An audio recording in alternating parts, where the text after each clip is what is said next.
อยากรู้ว่าหลังจากที่เปิดโฮมสเตย์ขึ้นมาเนี่ยแล้วนักท่องเที่ยวเนี่ยเขาติดต่อทางไหน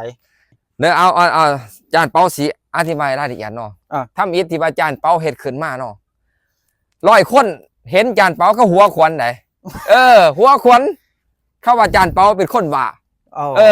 เพราะว่าหยังเพราะว่ารอนั่งร้อยบ่มีแรงท่องเที่ยวร้องร้อยบ่มีหยังสินามุ้ยจุดขายยังเลยนอกจากวิถีชีวิตความเป็นไทยบ้านแต่มาพวกเขาเหล่านั้นเขาบ่ฮู้ว่าฝรั่งมาเที่ยวลาวเขาอยากเบิ่งหยังเขาต้องการหยังจังซั่นหลายคนคิดว่าฝรั่งมาเที่ยวลาวอยากเบิ่งน้ำตกตาดแล้วเบิ่งสถานที่รู้ละสถานที่ที่ว่าเก่าแก่โบราณอันนี้คือ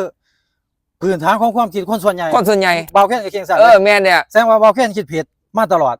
น่าจะคิดผิดส่วนหลายเดินเป็นผิดส่วนหนึ่งแต่ว่า99แต่ว่าประมาณ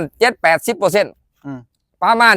7-80%นักท่องเที่ยวมาเที่ยวลาวคืออยากเบิ่งวิถีชีวิตอยากเห็นลาวตัวจริงแสดงนั้นมันคือว่าบ้านเฮาขาในจุดนี้ดังนั้นจานเป้าเสริมขึ้นมา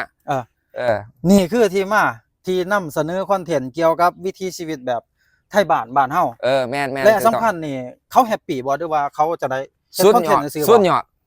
เพราะว่าจุดขายของจานเปานอกจากจะนำเสนอวิถีชีวิตแบบเศร้าหวานแบบเล่าสไตล์แบบวิถีชีวิตเล่าจุดสำคัญจุดขายที่สำคัญคือความซื่อสัตย์ความจริงใจตัวนี้ถ้ามีความซื่อสัตย์ความจริงใจทุกสิ่งทุกอย่างถ้าเขาหักเข้าแล้วแขกมาเที่ยวอยู่นี่ถ้าเขามวนก็แฮปปี้ถ้ามีความจริงใจซื่อสัตย์แน่นอนเขาต้องมวนแต่ก็สนุกสนานแต่ก็จับใจหลังจากเขา